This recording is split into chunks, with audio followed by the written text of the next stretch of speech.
आज मैत्रिणीसोबत जात होते भाजीपाला आणायला भाजी मंडईला.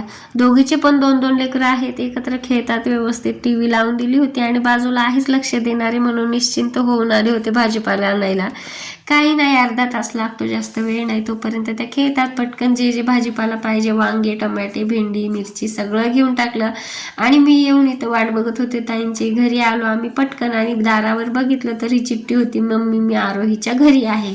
तर माझ्या माहीला वाटलं असेल की माझी मम्मी मला शोधत बसेल म्हणून ती लिहून ठेवून गेली होती असं.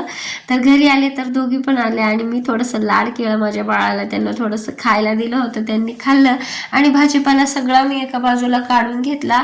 2 भाकरी बनवल्या, लगेच भाजी बनवली आणि किचन ओटा वगैरे सगळं घासून घेतलं, भांडे घासले, कारण की रात्रीचं टेन्शन नको म्हटलं. कारण की मी जाणार होते मैत्रिणीच्या इथं जेवायला डब्बा घेऊन.